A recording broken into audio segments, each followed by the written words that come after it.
السلام علیکم ناظرین، پروگرام میں قیادت کے ساتھ آپ کا میزبان مظہر جاوید حاضر خدمت ہے۔ ہمارے اس پروگرام کا ہمیشہ سے یہ خاصہ رہا ہے کہ ادب کے میدان میں نہ صرف نئے ادیب اور لکھاریوں کو سامنے لا رہا ہے بلکہ ان کی بھرپور حوصلہ افزائی بھی کر رہا ہے۔ آج ہم نے جس شخصیت کو اپنے اسٹوڈیو میں بلایا ہے وہ کسی تعارف کے محتاج نہیں۔ آپ ایک گورنمنٹ کالج میں اردو کے لیکچرار ہیں اور ساتھ ہی پشاور یونیورسٹی سے PhD بھی کر رہے ہیں۔ مہربانی اردو مردان کے ایک بڑے ادبی تنظیم کے آپ جوائنٹ سیکرٹری بھی ہیں۔ اس کے علاوہ ریڈیو پختونخوا مردان کے پروگرام ادبی دنیا کے براڈ کاسٹر بھی ہیں۔ نظم اور نثر دونوں میں مہارت رکھتے ہیں۔ آپ کا انداز بیان دیگر شعراء سے اس قدر منفرد اور خوبصورت ہے کہ آپ جو بھی کلام لکھتے ہیں ان میں جدت کا عنصر اتنا نمایاں ہوتا ہے کہ قاری آپ کا پورا کلام پڑھنے پر مجبور ہو جاتا ہے۔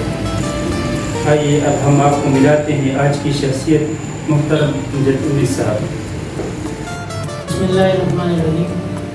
بہت شکریہ مظہر جاوید آپ کا، صفدر علی سائن صاحب کا بھی کہ وہ مردان جیسے شہر میں اردو زبان کے لیے، اردو ادب کے لیے اتنی خدمت کر رہے ہیں۔ میرا مختصر تعارف یہ ہے کہ میرا نام امجد خان ہے، امید تخلص کرتا ہوں اور 5 جنوری 1991 کو باغوزے میں پیدا ہوا تھا۔ اس کے بعد گورنمنٹ ہائی اسکول باغوزے سے میں نے میٹرک 2007 میں کیا۔ پھر BA تک کی تعلیم بھی میں نے باغوزے جو کالج ہے، ڈگری کالج، وہاں سے حاصل کی۔ اس کے بعد پشاور یونیورسٹی میں اردو ادب میں ایڈمیشن لیا۔ 2014 میں MA کیا اور پھر اسی سال میں نے PhD میں داخلہ لیا، جو تقریباً تھیسس میرے سبمٹ ہو چکے ہیں، رپورٹ اس کے آنے ہیں۔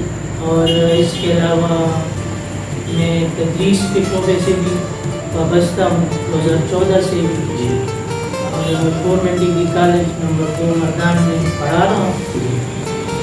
اور اس کے ساتھ ساتھ پشتو اور اردو میں شاعری بھی کبھی کبھار کرتا ہوں، اور کچھ کبھی کبھار نثر بھی لکھتا ہوں۔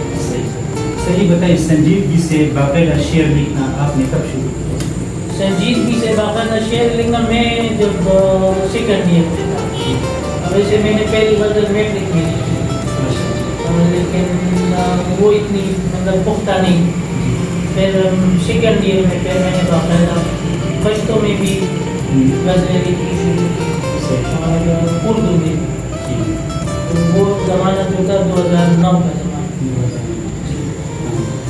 یہ بتائیں سر، شعر و شاعری میں آپ کن کن اساتذہ سے فیضیاب؟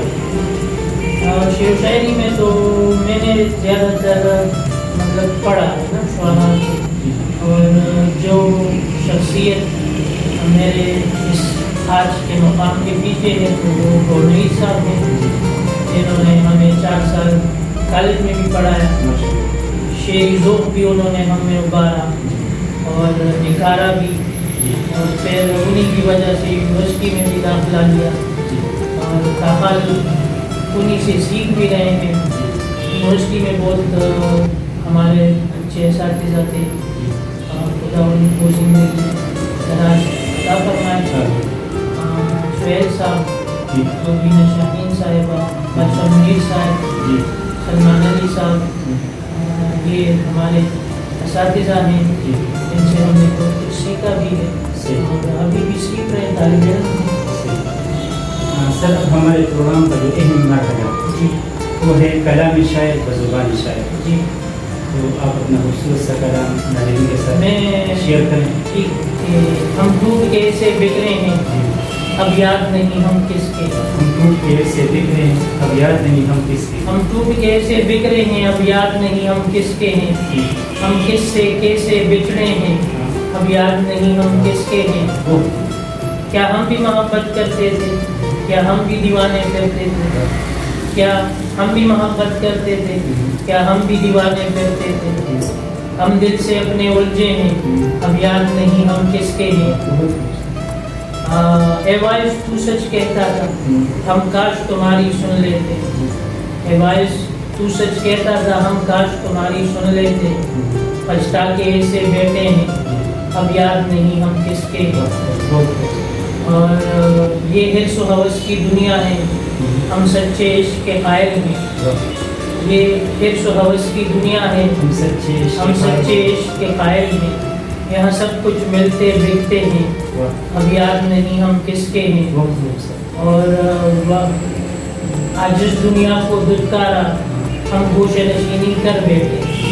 آج اس دنیا کو دھتکارا، ہم گوشہ نشینی کر بیٹھے۔ ایک نام کی مالا جپتے ہیں، اب یاد نہیں ہم کس کے ہیں۔ یہ بتائیں سر، آپ نے شعر و شاعری میں کس صنف میں زیادہ توجہ دی؟ تو مجھے تو شروع سے غزل اچھی بھی لگتی ہے۔ یہ جو ہماری برصغیر کا علاقہ ہے تو ہم زیادہ غزل سے وابستہ لوگ ہیں نا، اور غزل سے بہت زیادہ ہماری تہذیبی وابستہ ہے۔ تو میں غزل زیادہ لکھی بھی غزلیں ہیں میں نے، اور اس کو پسند بھی کرتا ہوں، سہولت بھی محسوس کرتا ہوں اس میں لکھنے۔ البتہ ایک دو نظمیں بھی کبھی کبھار لکھی ہیں۔ خدا اعلیٰ بزرگ و برتر تمہارے در میں کمی نہیں ہے، مگر یہ کیا ہے کہ اب تلک میں بھٹک رہا ہوں گما کا جنگل گنا اندھیرا، نہ کوئی جگنو نہ کوئی ساتھی فقط میں تنہا۔ خدا اعلیٰ بزرگ و برتر میری دعا ہے کہ تو سکھا دے مجھے محبت وفا شعاری، بڑوں کی عزت عظیم باتیں، ظلم سے نفرت ہوس سے دوری، کہ تو دکھا دے مجھے حقیقت وفا کے موتی گوہر سے رشتے، علم کی کرنیں امن کی دنیا سکون کا مسکن بہشت کا محور، خدائے اعلیٰ بزرگ و برتر۔ سر یہ بتائیں نئے شعراء کے لیے عروس کی اہمیت کو تصرفات بتائیں گے؟ اصل میں مطلب جیسا کہ مطلب ہمارے پشتو میں آپ دیکھیں یا اردو میں نا، تو پرانے زمانے میں جو ہمارے اساتذہ ہیں تو وہ تو باقاعدہ زیادہ تر ان میں وہ عروس انہوں نے سیکھا تھا اور اس کو سمجھتے بھی تھے، لیکن شاعری کیونکہ یہ ایک فطری اللہ تعالیٰ کی دین ہے، تو عروس کے بغیر بھی اگر آپ اس کو نہ بھی سیکھیں نا تو ہو جاتی ہے شاعری، لیکن اگر آپ پھر عروس سیکھیں تو پھر اس سے آپ کی وہ شاعری نکل سکتی ہے، خوبصورت ہو سکتی ہے، تو لازمی نہیں ہے کہ ہمارے بہت سے شعراء یہ پشتوں میں آپ دیکھیں نا کہ وہ مطلب تعلیم بھی انہوں نے نہیں کی، پڑھنا بھی ان کو نہیں آتا تھا، لیکن آج وہ جس مقام پہ تو اس تک ابھی تک وہ شاید نہیں پہنچے۔ آپ ہمارے بچوں میں دیکھیں نا اکمل بنے، انہوں نے پھر بعد میں یہ چیزیں پڑھی اور سیکھی نا، پہلے انہوں نے تعلیم حاصل نہیں کی تھی، تو ضروری تو نہیں ہے لیکن لازمی نہیں ہے، ضروری ہے کہ بندہ پھر اپنی شاعری کو بہتر کرنے کے لیے اس کو سیکھے، اس کو سمجھے۔ سر یہ بتائیں تو تربیتی کو جی الیکٹرانک میڈیا سے جو خطرات لائے ہیں ان کو کس حد تک کم کیا جا سکتا ہے؟ تو تدبینی کو تو واقعی بہت خطرات رہا ہے، کیونکہ اب تو زیادہ کتابیں پرنٹ میڈیا پر بھی چلتی ہیں اور ساری PDF کی بھی ہے، لیکن ایک بات میں آپ کو کہوں جو میرا اپنا تجربہ ہے کہ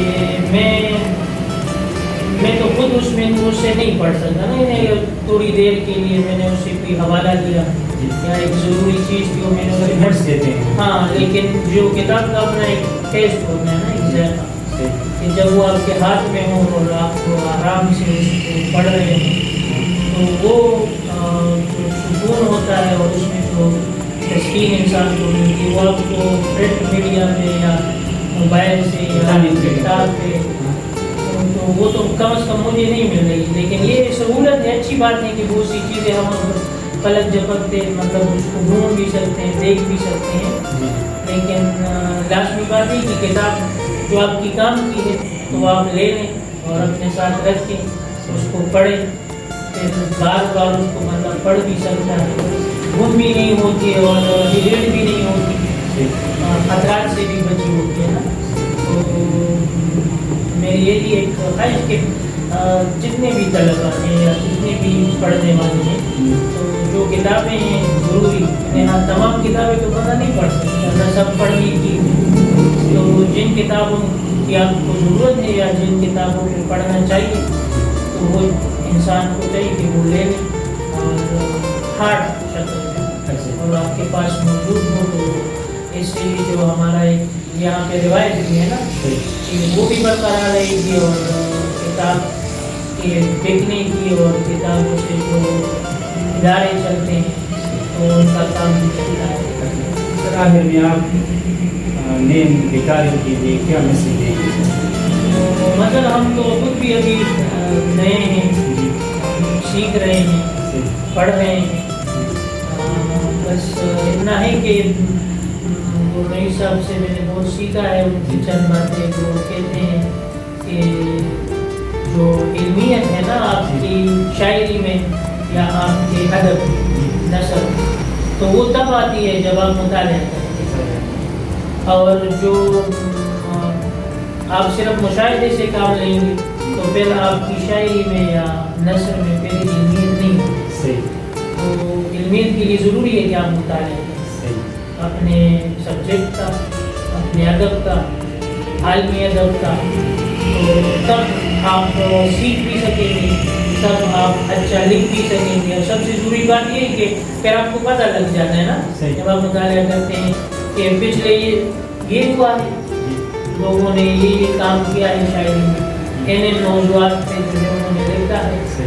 اب جب آپ کو پتہ لگ جائے کہ اب میں نے کیا لکھنا نا، اگر آپ ان کی وہی باتیں دہرائیں گے تو اس سے تو شاعری کرنا پھر اچھا نہیں ہے نا کہ بندہ شاعری نہ کرے. لیکن اگر آپ کو پھر پتہ لگے کہ اب میں نے کیا کرنا ہے اور مجھ میں کون سی صلاحیت ہے تو اس کا بھی علم ہو جاتا ہے، آپ کے پاس الفاظ کا ذخیرہ بھی آ جاتا ہے، آپ کے پاس جو ہے علم بھی آ جاتا ہے. تو یہ ضروری ہے کہ مطالعہ کریں. جو بھی ہے نئے لکھنے والے ہیں، ابھی جو ہمارے بڑے ہیں جو بھی ہے، مطالعے کے بغیر جو ہے اب کام آگے نہیں بڑھتا نا. تو مطالعے کی بھی ضرورت ہے اور دوسری کہ ایسے لوگوں کے ساتھ اٹھنا بیٹھنا چاہیے کہ جو آپ کے اندر تحرک پیدا کرے اس چیز کے ساتھ، چاہے آپ شاعری کر رہے ہیں شعراء کے ساتھ آپ بیٹھیں، ان کی محفلوں میں جائیں اور اسی طرح علماء کے ساتھ، اساتذہ کے ساتھ. تو یہ چیزیں ایسی ہیں کہ دونوں مل کے پھر آپ کو بہت فائدہ ہوتا ہے. سر آپ کی تشریف کا بہت شکریہ. یہ کہ ہماری آج کی شخصیت امجد منیر صاحب، ان کی گفتگو آپ نے سنی، امید کہ آپ نے اس سے استفادہ کیا ہوگا. اگلے ہفتے انشاءاللہ ایک نئی شخصیت کے ساتھ حاضر ہوں گے. مظہر جاوید اس وقت آپ سے اجازت چاہتے ہیں. والسلام.